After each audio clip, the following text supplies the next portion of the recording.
أكبر أشهد أن لا إله إلا الله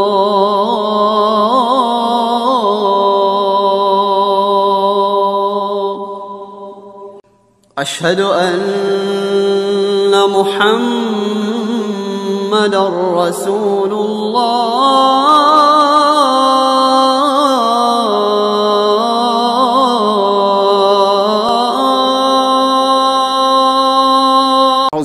Chers frères du Saint-Islam, qu'il me soit permis de vous adresser le salut des hommes du paradis, le salut fraternel, le salut de la miséricorde, le salut d'Allah Azza wa Jal. Assalamu alaikum wa rahmatullah wa barakatuh. Ashhadu an la ilaha illallah wa ashhadu anna Muhammadan Rasulullah. J'atteste qu'il n'y a d'autres divinités qui méritent d'être adorées en dehors d'Allah Azza wa Jal. Et le prophète de l'islam, le saint prophète, le prophète Mohammed, paix et salut de Dieu sur lui, et son messager. Mesdames et messieurs, bienvenue sur RTI 1. La problématique qui sera développée au cours de cette émission va porter sur la conversion en islam. Et pour en parler, nous avons invité sur ce plateau l'imam Hamidou Berté. Il est imam principal de la mosquée Al-Istiqama, Banco Nord d'Atekoubé. Il faut savoir, imam Hamidou Berté est aussi conférencier. Imam, salam alaikum. Wa alaikum salam wa rahmatullahi wa barakatuh. Avec l'imam Hamidou Berté, nous avons docteur Touré Issouf. Il est pharmacien et président de l'Union des musulmans ivoiriens en France, UMIFOA. Salam alaikum, monsieur Touré. Wa alaikum salam. Docteur, bienvenue. C'est la première fois que vous êtes sur ce plateau, n'est-ce pas? Absolument, c'est la toute première fois. D'accord.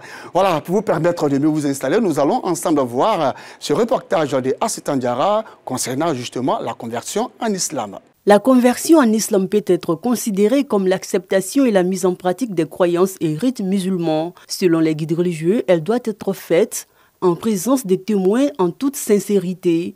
La personne concernée doit prononcer une procession de foi qui est la shahada, où elle reconnaît qu'il n'y a pas de Dieu en dehors d'Allah et que Mohammed est son prophète. Ashhadu an la ilaha illallah wahdahu la sharika lahu wa ashhadu anna Muhammadan abduhu wa rasuluhu. Cependant, de nos jours, certains se convertissent en islam par intérêt. Une fois que leurs désirs sont réalisés, ils reviennent à leur religion initiale. Que dit l'islam sur ce sujet? Merci donc à Assitan Diarra pour cette belle réflexion sur la conversion en islam. Alors, imam Hamidou Berté, dites-nous pourquoi en islam on parle de conversion? Bismillahirrahmanirrahim, alhamdulillah wa salatu wa salam ala rasulillahi wa ala alihi wa sahbihi ajma'in wa ba'd. Merci beaucoup Elhadj Pargasoro. Oui. Il faut dire qu'on parle de conversion en islam pour établir clairement l'appartenance d'un individu à la communauté musulmane. D'accord. Mais surtout et surtout pour établir aussi sa libre et volontaire adhésion aux fondements, aux principes et aux valeurs de l'islam. Les mots sont pesés, hein? Oui. La volonté. Libre et volontaire. Volonté, d'accord. D'adhérer aux fondements, aux principes et aux valeurs de l'islam. Tout à fait. Et une fois que cela est clairement établi, on peut dire que la personne est entrée dans le cadre de la conversion. D'accord. Alors, comment se fait de façon concrète voilà, la conversion en islam? La conversion en islam se fait par l'adhésion de l'individu, par conviction, oui, mais par aussi la formulation de l'attestation de foi qui est Ashhadu an la ilaha illallah wa ashhadu anna Muhammadan Rasulullah. J'atteste, je témoigne, j'affirme qu'il n'y a point de divinité digne d'être adorée, digne d'être craint, digne de notre invocation, évocation, confiance, crainte et espoir, si ce n'est Allah seul. Et j'atteste que Mohammed est le messager d'Allah. Sur cet entrefait, on est devenu ipso facto musulman. D'accord. Mais est-ce qu'on doit se raser les cheveux? On doit enlever les cheveux? Est-ce que... Bon, oui. Est-ce que ça c'est vraiment islamique? Pour ce qui est du rasage, il y a divergence de points de vue des savants là-dessus. Quand j'ai parcouru un peu les différents avis, il y en a qui imposent même que les cheveux de la mécréance ou de l'incrédulité soient enlevés quand on devient musulman, mais d'autres disent que cela n'est pas nécessaire, qu'il faut laisser. Maintenant, personne ne peut de façon ferme dire qu'il est obligatoire d'enlever ou qu'il ne faille pas du tout toucher aux cheveux. Donc, cela est optionnel maintenant. Pour rester dans la médiane, nous disons que cela est optionnel pour ce qui est du converti. Voilà, à lui de gré de l'enlever ou de le laisser.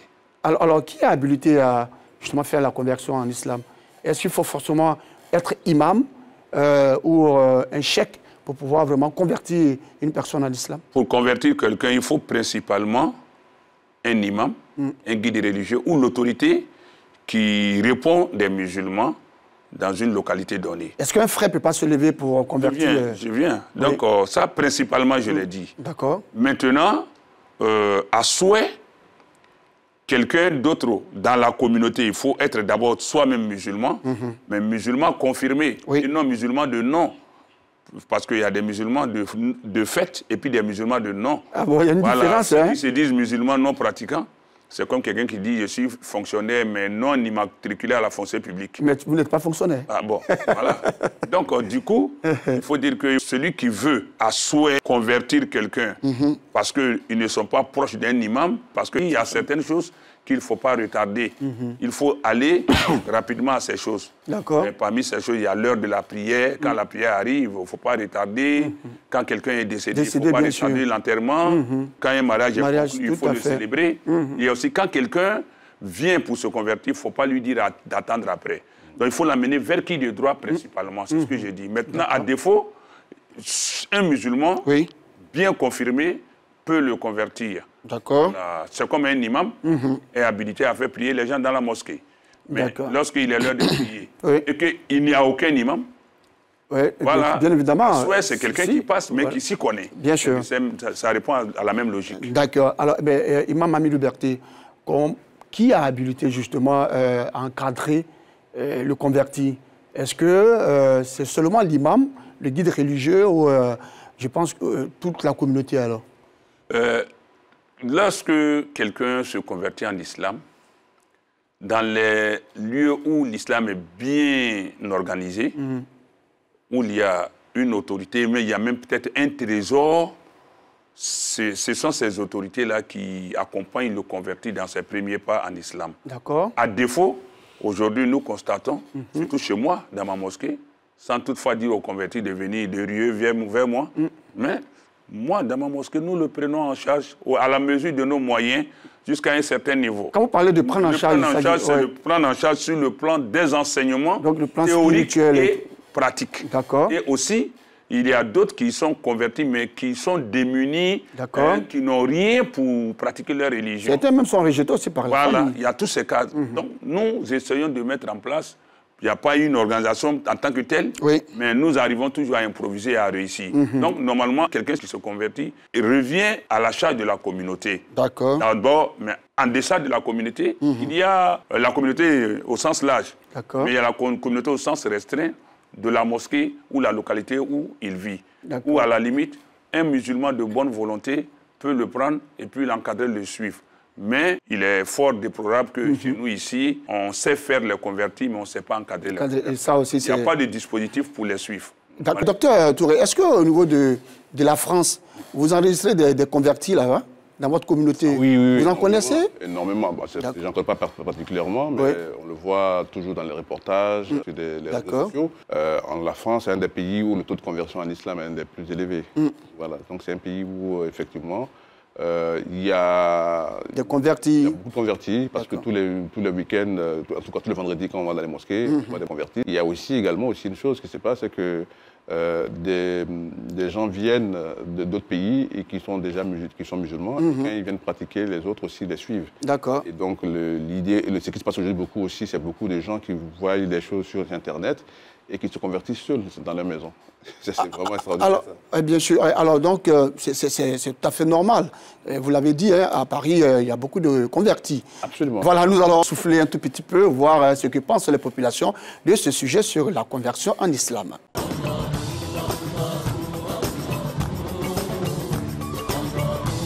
C'est pas normal pour un homme de se convertir à cause d'une femme. Si on veut bien voir, on trouve vraiment que c'est pas à cause de Dieu que tu l'as fait, c'est à cause de la femme.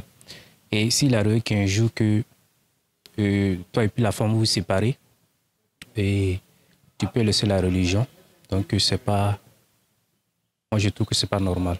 Si tu veux vraiment, faut le faire à cause de Dieu, faut pas le faire à cause de la femme. Alors moi, personnellement, avec ma religion islamique, je ne peux pas me convertir pour devenir, à cause de ma femme, pour être chrétien, qui que ce soit. D'abord, mais il faut avoir la foi, c'est-à-dire la volonté de faire la chose. Quand tu fais, Dieu même accepte. Mais quelqu'un qui vient comme ça, parce qu'il aime la personne, sa femme, imagine, la femme va à la mosquée avec lui.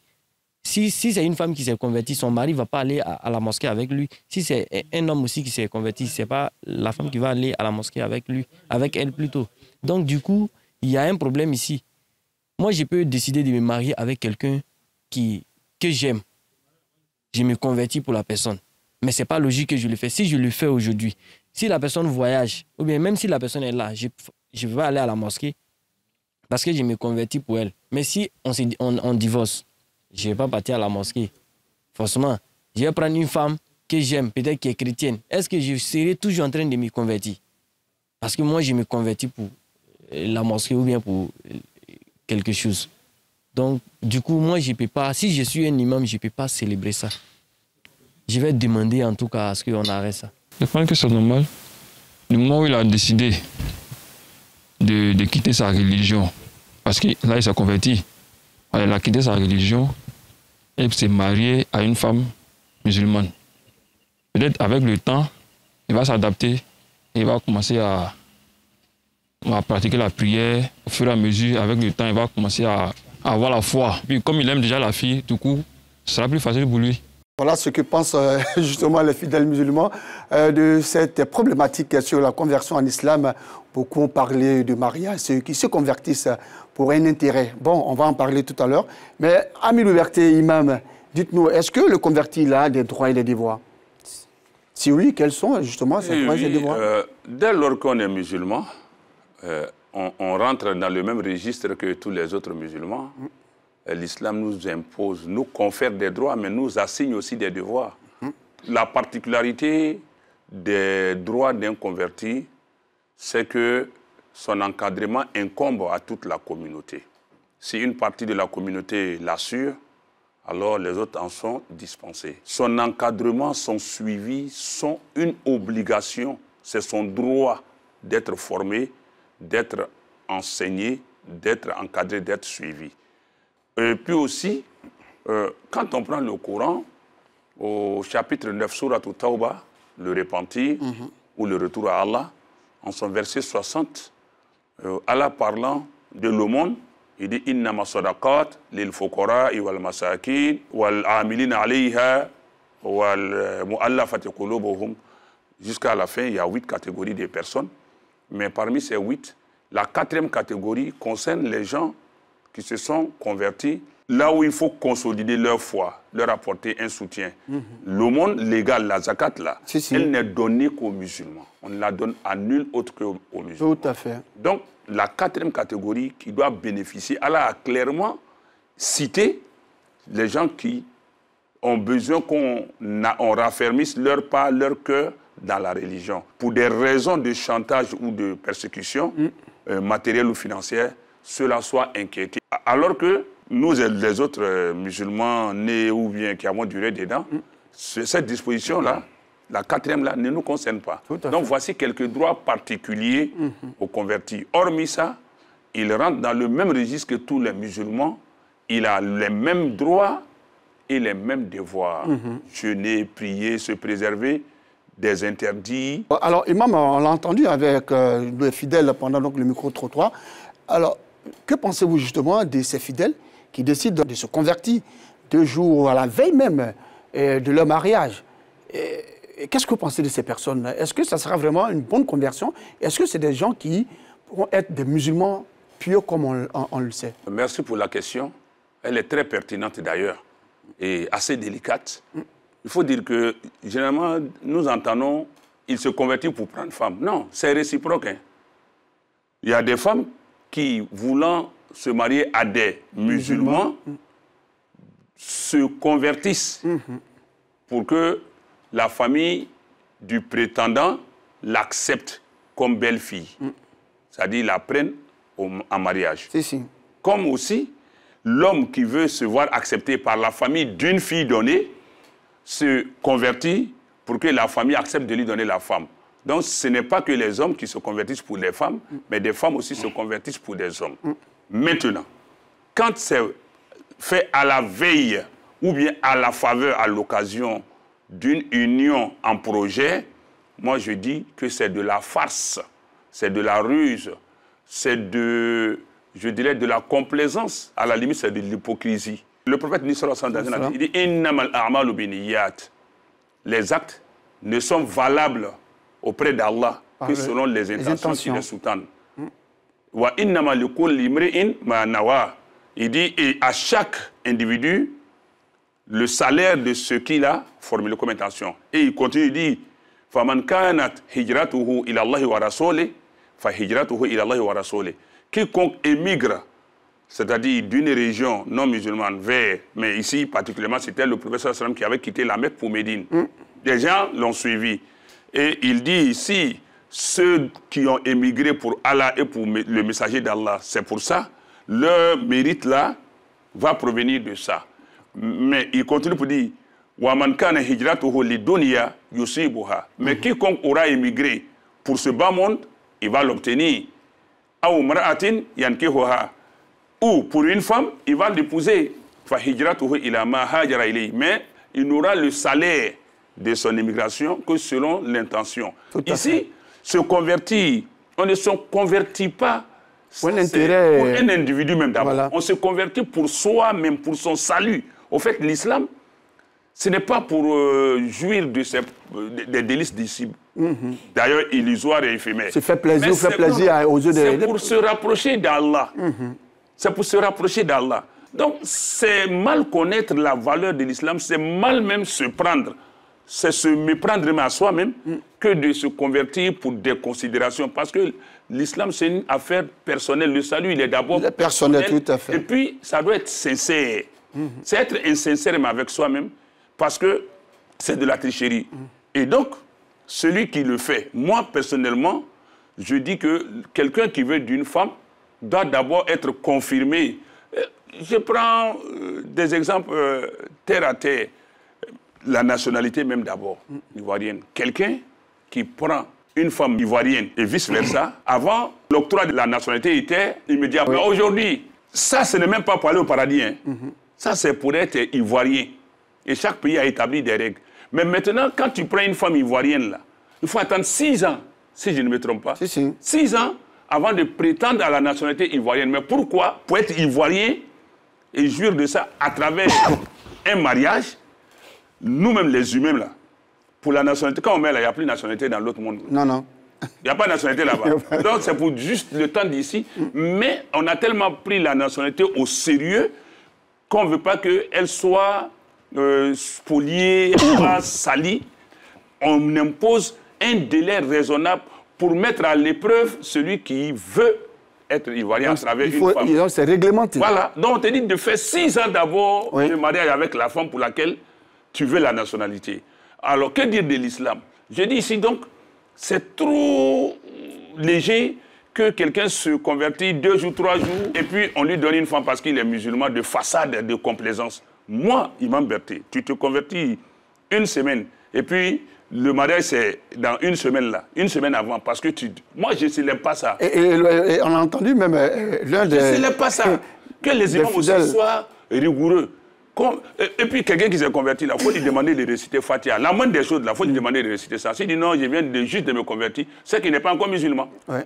C'est ça. Il faut qu'il apprenne beaucoup de choses. Quelqu'un qui est converti, qui veut marier une femme, quand même, ça se fait de longue date. Une compétition se prépare à l'avance, c'est pas la veille. Et justement, la Côte d'Ivoire a remporté parce que les choses on y met du sérieux, on se prépare sérieusement à l'avance. Mais pour l'islam, c'est comme si l'islam est devenu un faire-valoir, un laisser-passer. J'insiste là-dessus.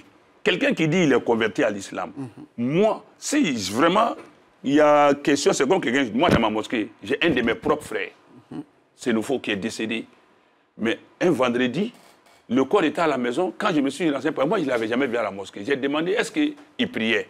On dit, il faut demander à la cour. Je suis allé jusque dans la cour où il vivait. Je demande, on dit, ah, on ne l'a jamais vu faire ablution. J'ai dit aux gens, allez-y à la maison. Voilà. J'ai dit à mes parents, j'ai dit, allez-y l'enterrer. On ne peut pas prier sur lui. Voilà, arrêtons cette complaisance-là.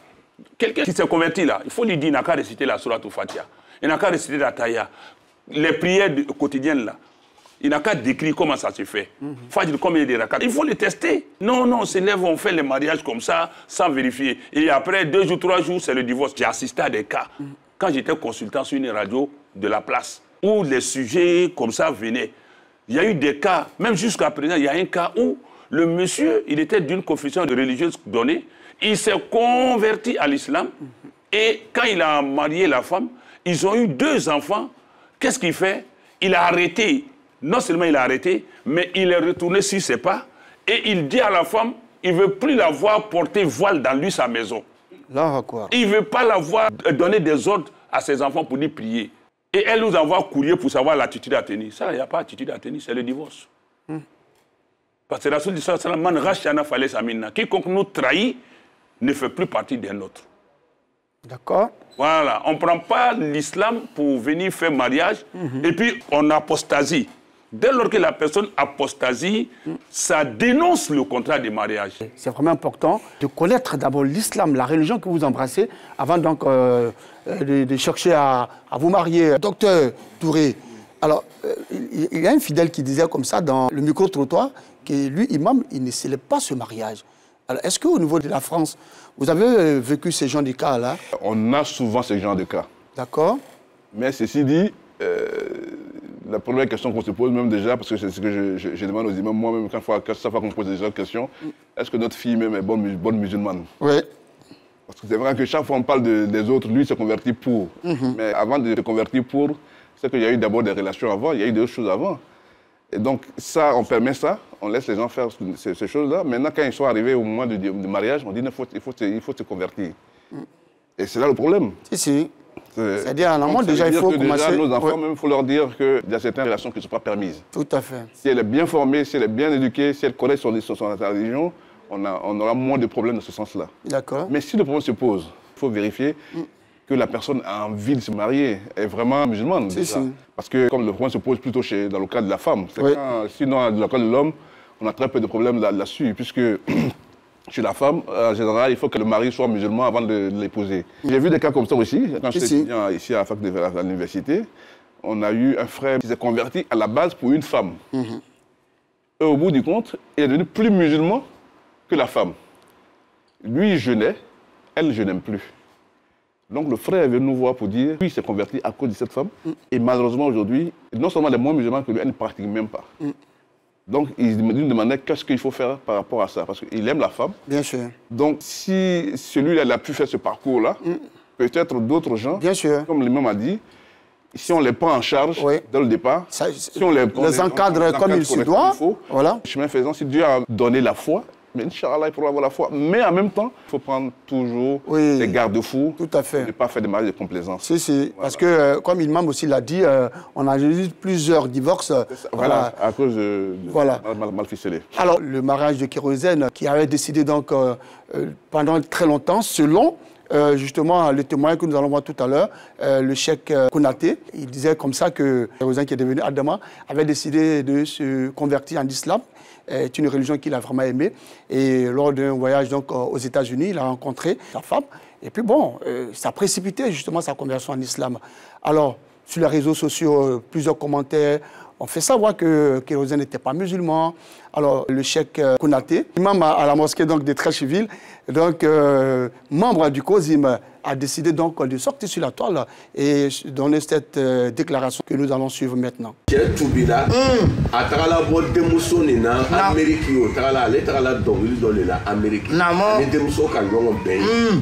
Demuso jala ye a ko a bɛna demuso furu demuso ya mɔgɔw ko n'i ko i bɛna demuso fura k'i ye tubi kosɛbɛ a ko silamɛya tun b'ale yɛrɛ kɔnɔ ka kɔ ale tun bɛ fɛ ka tubi mais demuso nin ta ko bɛna ale y'a tubi teliya kosɛbɛ a tubila mɔgɔ min k'a tubi yɛrɛ bɛ kɛ don min na o kɛla événement dɔ wɛrɛ ye ni tun ko jama ye mɔgɔ minnu ko tagala bɛsira tubili kɛ yɔrɔ la o bɛɛ ye seere ye est-ce que tu comprends a tubila min kɛ o furusiri de kɛla. Voilà, donc c'est ce que nous expliquions tout à l'heure, le cheikh Konaté qui donne donc les informations concernant la conversion de l'artiste coréen appelé Adama. C'est le nom de la conversion qu'il a, il a donc choisi.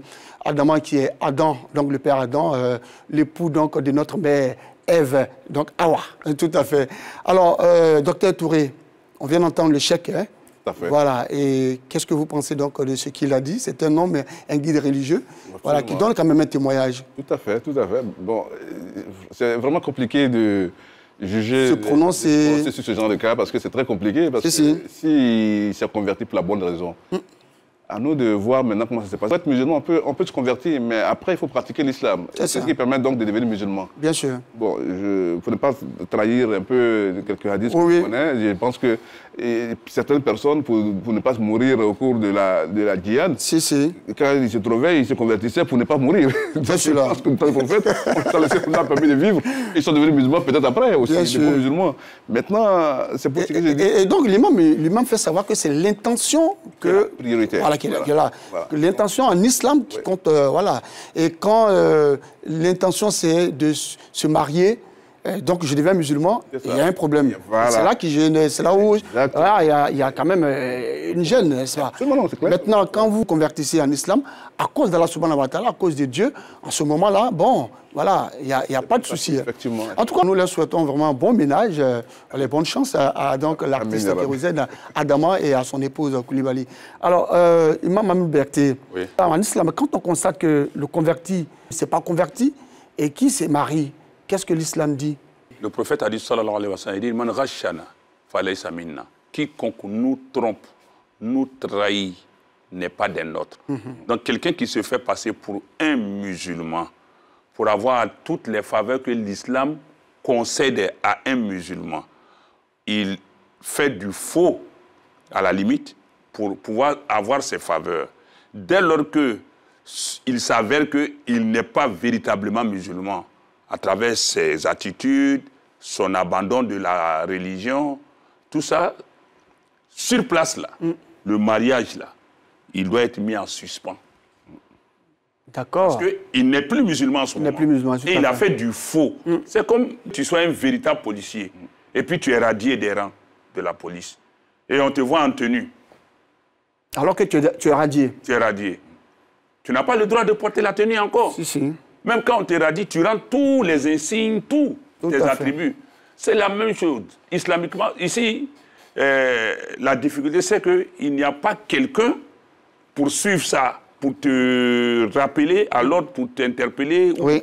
Donc, c'est Allah qui va gérer. Mais dès lors que nous, on sait que celui-là, il était musulman, mais il a fini par apostasier, ou bien même il ne l'était pas, ça dénonce le contrat de mariage. Le mariage en arabe, on dit akd nikah. Contrat. Un contrat, il y a des clauses. Tout à fait. Dès lors qu'une clause est violée, ça remet en cause tout le contrat. Quand quelqu'un se marie au nom de l'islam et qu'en cours de chemin, il abandonne, le mariage est dénoncé carrément. Ça veut dire qu'il ne doit plus toucher à cette femme-là.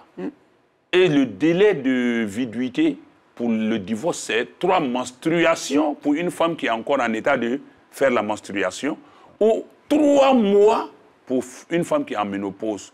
En tout cas, sans qu'il y ait de contact. S'il revient sincèrement, vraiment à la chose, le mariage est relancé. Mais si le délai arrive à son terme, les 3 menstruations ou les 3 mois, qui n'est pas revenu, le mariage est dissous et la femme est récupérée. Mais pendant cette période-là, il n'a pas accès à la femme. Oui, mais certains, par exemple, disent comme ça qu'on nous demande de nous convertir, alors que quand nos parents reviennent des pays européens, de la France, je prends le cas de la France, avec une femme blanche, mais alors tout le monde applaudit, on dit, bon, voilà, notre fils a réussi, alors qu'elle n'est pas musulmane. Non, ça n'engage que ceux qui s'inscrivent dans cette logique. L'islam ne concerne pas la race ni la nationalité. Bien sûr. L'islam, c'est un état d'esprit, une conviction, c'est une foi. Dès lors que tu l'as, tu es des nôtres. Tu ne l'as pas, socialement parlant, on peut tout faire. Ouais. Mais spirituellement, religieusement parlant, ta religion t'engage, moi, ma religion m'engage. Je respecte ta religion, ta foi, je ne t'empêche pas de la pratiquer. Mais les principes de ma religion, il faut les respecter. Quand on dit qu'en mariage, il n'y a pas de frontière, l'amour n'a pas de frontière. En islam, il y a corridor, il y a barrage. Il y a barrage. Ce n'est pas la complaisance. Regardez par exemple, quand on marie une femme de foi différente, quand le mari décède, la femme n'a pas droit à l'héritage. Pour une question de différence de foi. Et dans ça, là, vous allez vous retrouver devant des tiraillements pour dire qu'il y a injustice et ainsi. Donc, je veux dire que quand c'est la femme blanche, c'est l'américaine, c'est l'ivoirienne comme moi, c'est ma soeur Sénoufo, si elle n'est pas musulmane, ou bien c'est mon frère Sénoufo, il n'est pas musulman, ma fille musulmane, je ne la lui donne pas. Voilà. Le frère musulman, si le frère Sénoufo, il n'est pas musulman, je ne lui donne pas ma fille. La fille non musulmane aussi, je ne la donne pas à mon fils. Point barre, c'est ma foi. Bien sûr, mais on a souvent aussi vu des sœurs musulmanes épouser des convertis. Et bon, pour finir, dans le foyer, non seulement le converti retourne dans sa foi, mais il traîne avec lui la sœur. Oui. Je ne vais pas vous donner le nom de quelqu'un, une célébrité du football, en Côte d'Ivoire ici. D'aucuns penseraient à l'autre, non, ce n'est pas celui qui est décédé, mon filleul, qu'Allah lui accorde sa tuauté, ce n'est pas lui, mais un autre. Mais qui s'était laissé entraîner par sa femme. Mais toute la famille s'est mise dans son dos. Mais il a fini par comprendre, il est revenu. Ils ont fait convoi pour aller dans ma mosquée. On allait refaire la conversion. Jusqu'à aujourd'hui, il n'est plus avec cette dernière. Mais lui, il a pris les choses à bras le corps. Je veux dire quoi souvent, c'est la rosée qui est arrosée. L'homme qui prend la femme, qui finit par suivre la femme dans sa foi. Donc on ne suit plus sa conviction, on suit autre chose. Tout à fait. Éviter le risque, quoi. En Doula, on dit, tu es quand au Cap Chaouri Kabonkaï. On dit, mon frère, pardon, il ne faut pas me toucher. Ça, c'est encore plus préventif que de dire, mon frère, il faut te lever sur moi. Alors, docteur Touré, bon, je pense qu'on va marquer une pause. On va revenir, voilà, on va voir ce qui s'est passé au cours de cette semaine. C'est dans la vie de la communauté.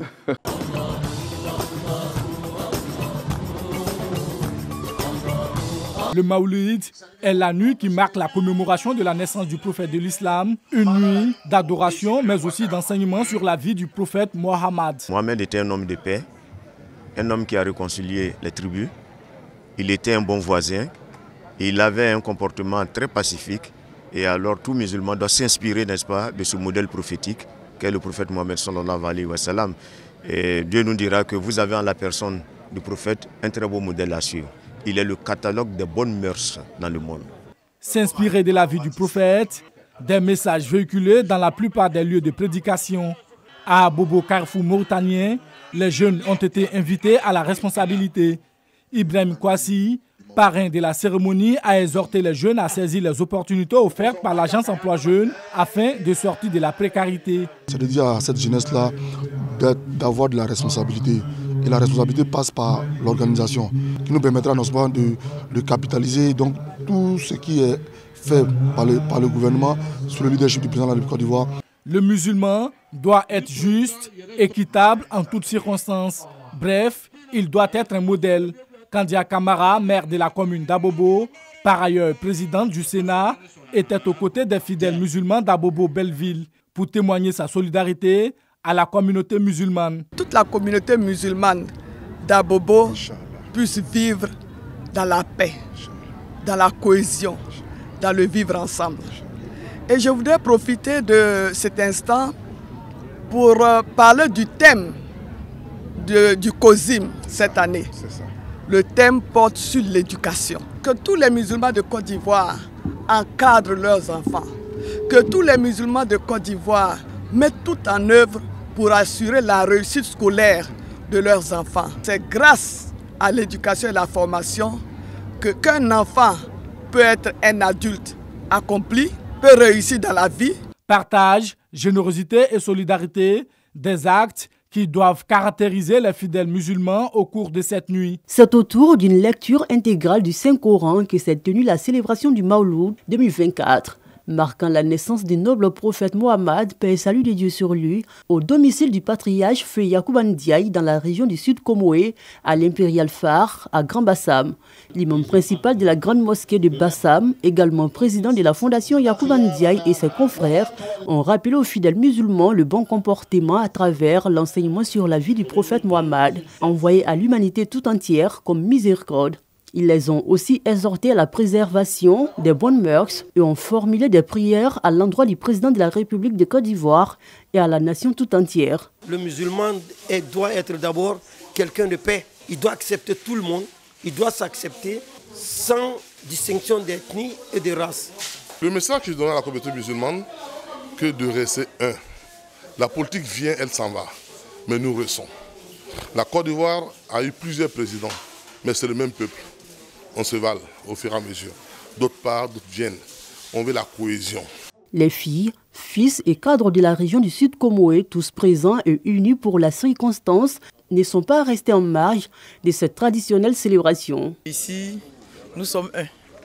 Donc, lorsque nos frères de la communauté musulmane célèbrent un moment important, nous sommes toujours à leur côté. Et c'est cela le sens de ma présence aujourd'hui. Après un concours de lecture du Saint-Coran pour les tout-petits, plusieurs thématiques ont été abordées par les différents conférenciers afin de parfaire notre existence terrestre et espérer une vie meilleure comparable à celle du prophète Mohammed. Il s'agit entre autres de l'union entre les musulmans, la cohésion, le partage, le bon comportement, le pardon et l'homosexualité. Le symbole de l'union, c'est déjà en famille, à la maison, avec sa femme. Toute personne qui est soumise à Dieu est un musulman. Nous avons écouté le conférencier qui a vraiment parlé de l'union. De l'union entre nous-mêmes et nos familles, l'union entre nous et nos coreligionnaires, l'union entre nous et tous les habitants de ce pays. C'est une occasion pour nous de conscientiser notamment la jeunesse et puis dans l'ensemble les parents, nos mamans et les papas qui sont là. C'est une responsabilité qu'il faut mettre en évidence dans la mesure où on remarque que la jeunesse va dans la dérive, dans la débauche. Et puis il est important pour nous de les interpeller, qu'ils sachent que chacun de nous va rendre compte. Tous ont mis du sien pour la réussite de cette édition, en l'occurrence Fousseina Koulibaly Tiako et son équipe qui n'ont ménagé aucun effort pour proposer des mets, beignets, bouillies, café et autres aux fidèles afin de leur apporter de la force et de l'énergie jusqu'au petit matin. C'est pas vraiment facile parce que là on a minimum 4000 personnes. C'est une préparation qui se fait sur des semaines. Donc il faut mobiliser les gens, il faut être en prière parce que c'est pas évident. C'est très spirituel aussi. Les fidèles sont répartis satisfaits des enseignements donnés par les imams et ont promis d'en faire bon usage. Le premier conférencier a parlé d'abord de l'union entre les confrères et les différentes religions. Nous sommes en train de lutter comme un fléau qu'on appelle le wahhabisme. Tout le monde en parle, tout le monde sur les réseaux sociaux, un peu partout dans les familles. C'est à nous maintenant de stopper ce fléau, parce que ce n'est pas normal. C'est parce que nos parents nous ont appris.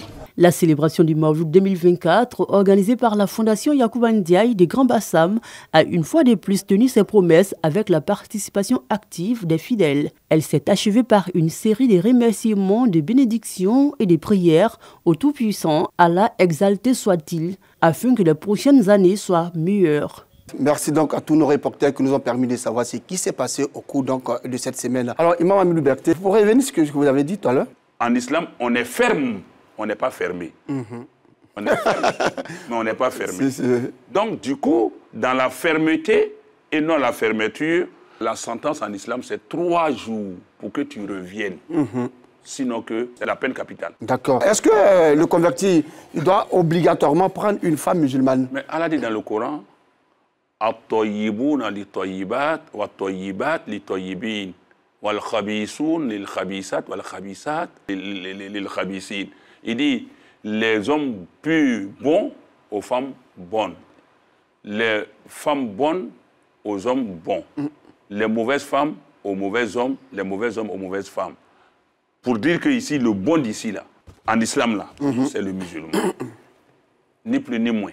Et donc, les hommes musulmans aux musulmans, quelqu'un qui s'est converti, eh bien, il doit naturellement aller vers une convertie. Ou encore une musulmane. Mais en tout cas, un converti, le mot converti déjà même ne doit plus s'attribuer à lui. On ne doit plus dire converti, on doit dire plutôt musulman. Parce que le mot converti même, c'est un terme même galvaudé. D'accord. Parce que c'est un peu, je dirais, stigmatisant. Donc quand quelqu'un a fini, au moment où il rentre dans l'islam, c'est la conversion. Dans les premières heures, on peut dire qu'il vient de se convertir, c'est un nouveau converti. Mais après ça, c'est un musulman. Tout à fait. Tout simplement. Donc le musulman, c'est à la musulmane qui se une fois que tu as récité la kalma shahada, c'est un habit de langage, le terme converti, voilà. Mais nous avons souvent vécu aussi ceux qui convertissent, demandent aux convertis de se trouver un nom. Est-ce que c'est obligatoire? Ça peut choquer les gens.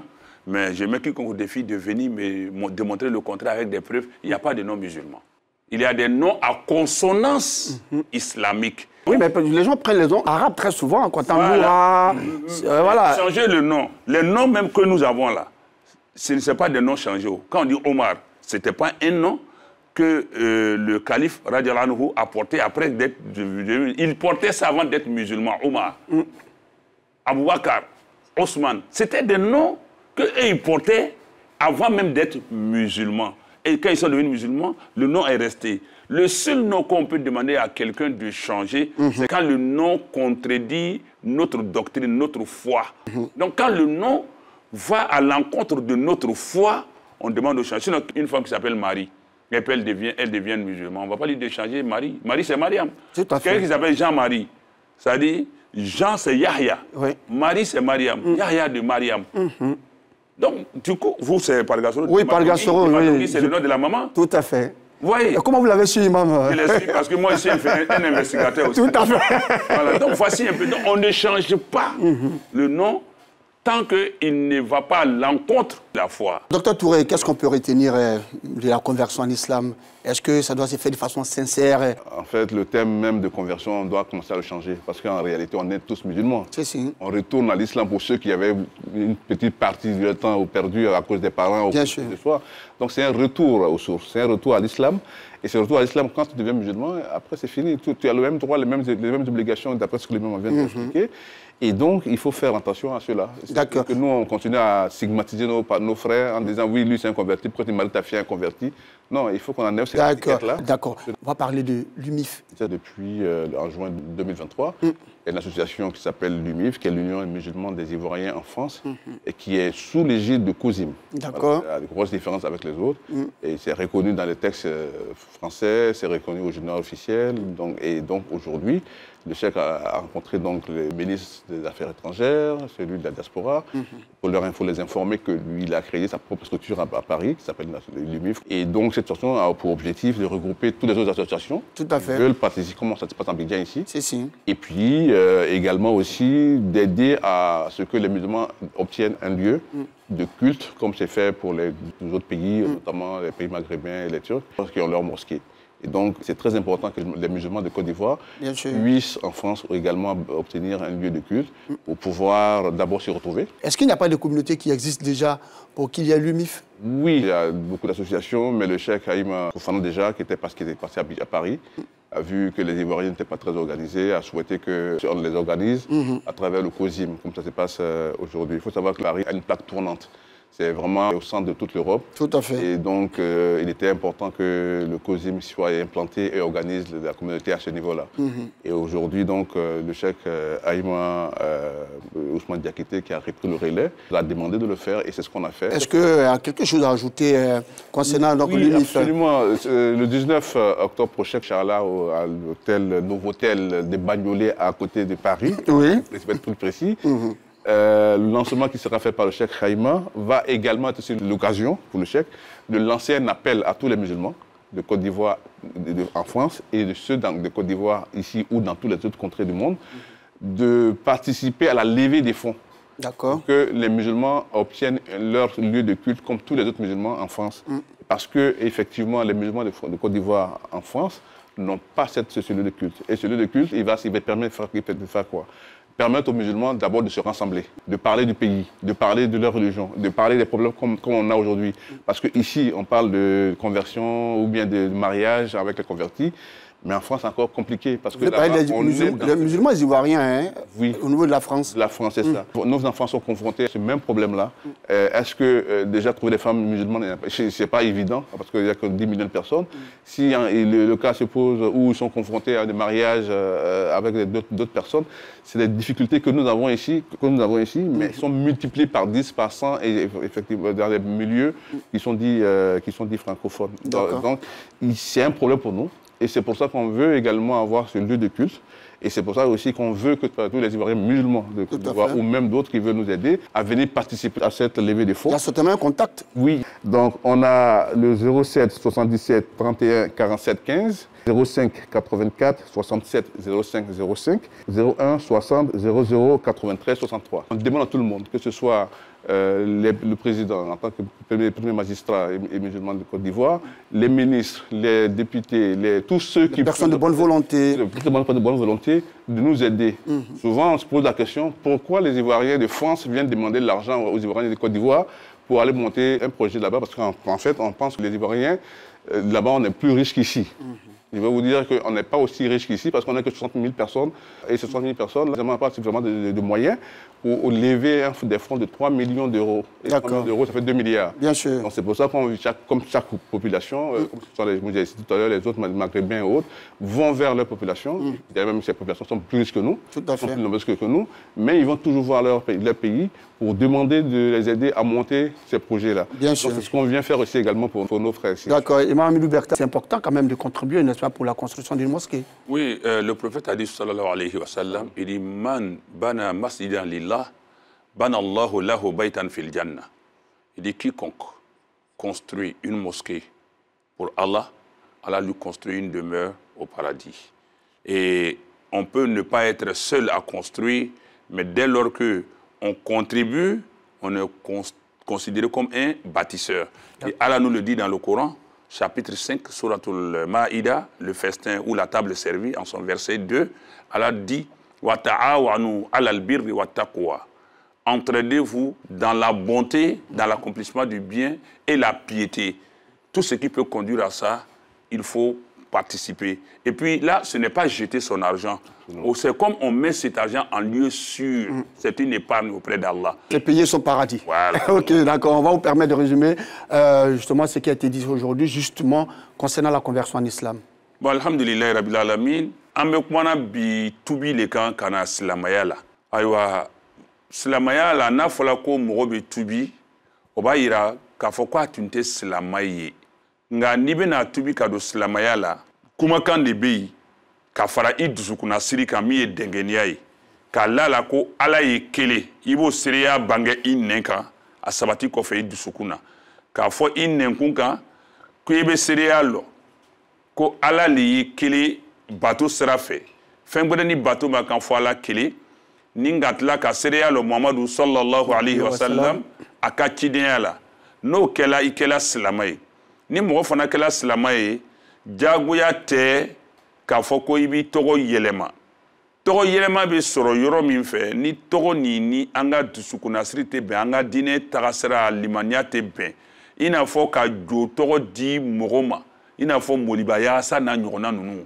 Bon, ka jinɛ tɔgɔ di mɔgɔ ma, sukɔrɔw tɔgɔ, kɔ dɔ tɔgɔ, sɔnnifɛn dɔ tɔgɔ, olu tɛ bɛn. N'o tɛ, ko silamaya tɔgɔ kuma fɔcogo lo n'o tɛ silamaya tɔgɔ tɛ yen tɔgɔ ɲuman de bɛ yen alakira yɛrɛ ko sallallahu alaihi wasallam ko ni den sɔrɔla ko hakul walad ala walidihi an yuhsina asmahu wa adabahu ko den ka hakɛ fɔla a bangebaga kan ka tɔgɔ ɲuman di a ma a ma fɔ tɔgɔ cɛ ɲuman tɔgɔ ɲuman ale ni ka jogo ɲuman don a la donc n'a fɔla tɔgɔ ɲuman o de bɛ wele n'an b'a fɔ silamaya tɔgɔ ɲuman ko lo ka tɔgɔ ɲuman ɲini ka d'a tigi ma ni tɔgɔ jugu b'a la nka mɔgɔ bɛ se ka don diinɛ na ni tɔgɔ ye ni kɔrɔ jugu tɛ tɔgɔ la ka ban an y'a ta n'a ka tɔgɔ ye ten jagoya tɛ tɔgɔ yɛlɛma ye bon min ye furu ɲɔgɔnma fana ye ka mɔgɔ don silamaya kɔnɔ muso kosɔn walima ka cɛ kosɔn muso dɔ bɛ don silamaya la o fana o ye yɛrɛ nɛgɛ le ye yɛrɛ nɛgɛ dan de ye ka lɛtiri ci yɛrɛ ma mɔgɔ tɛ kɛ silamɛ ye mɔgɔ kosɔn mɔgɔ bɛ kɛ silamɛ ye yɛrɛkun de kosɔn ala fana de bɛ silamaya sara di mɔgɔ ma mɔgɔ tɛ silamaya sara di mɔgɔ ma n'ele ka silamaya sara dan muso le ma cɛ ma i k'a fɔ o la an bɛ kɛ silamɛ ye ala kama yɛrɛko ɲini de mɔgɔ fana n'a donna silamaya la bi sini ka bɔ a denmuso kɔ ko non ko n tubila fo a y'a ɲininka fatiya la dɔw bɛ taa tubi muso le kosɔn n'a ye muso yɛrɛ donna ka ban a bɛ diinɛ bila bon a bɛ min kɔ muso la k'a sɔrɔ ka ban laɲini sɔrɔla ale fɛ a y'a laɲini de ye k'a sɔrɔ n'a k'a sɔrɔ a b'a bila muso dɔw fana laɲini ye k'a sigi cɛ dɔw kun k'a fɛrɛ n'a k'o fɛrɛ sɔrɔ a bɛ bɔ diinɛ na hali dɔw yɛrɛ bɛ fa silama ba silama cɛ la muso la o y'a famille bɛɛ silama o bɛ furu ɲɔgɔn ma mais a bɛ taa se waati dɔ ma o fila dɔ la kelen bɛ yɛlɛma diinɛ gbɛrɛ la donc n'o yɛrɛ fana kɛla tuguni furu yɛrɛ bɛ wuli de cɛ min ka muso ta k'ale kɛla silama ye muso dila ma ni kɔfɛ a nana ye k'a fɔ k'a tɛ diinɛ bɔla a sira fɛ furu bɛ wuli muso min fana a ka a di a denkɛ ma ko parce que a tubila n'a nana diinɛ bila sira la a b'a bɔ a denkɛ kun silamaya ni a man gɛlɛn silamaya sinsinni bɛ fɛn dɔw de kan ni olu dɔw janfa donla la alakira ko sallallahu alaihi wasallam mɔgɔ mɔgɔ k'an janfa i t'an dɔ ye ni ka janfa don a la dɔrɔn silamaya bɛ i bila donc an bɛ fɛ ka min fɔ an ye ko filɛ ji ɲɛma lɔnni na an kana to dunuya nata dɔ y'an bila an yɛrɛ nɛgɛ la kuma tɛ ko ka silamaya janfa k'a tɔgɔ ta k'a sɔrɔ an ta ye donc an bɛ min fɔ olu ye ala y'a faamuya ko ɲuman dɔn. Amina rabi. Merci donc à l'imam Hamidou Berté pour ce résumé à Malinké. Vous l'avez compris, c'est la fin de cette émission. Rappelons que nous recevions l'imam Hamidou Berté, il est imam principal de la mosquée Al-Istiqma Banko Nord d'Atekoubé. Avec lui, le docteur Touré Issouf. Il est pharmacien et président de l'Union des musulmans ivoiriens en France, UMIF. Avec eux, nous avons parlé de la conversion en islam. Merci à vous de nous avoir suivis. Je vous donne rendez-vous, Inch'Allah, le jeudi prochain, même heure, même chaîne. Salam alaikum wa rahmatullah wa barakatuh. الله أكبر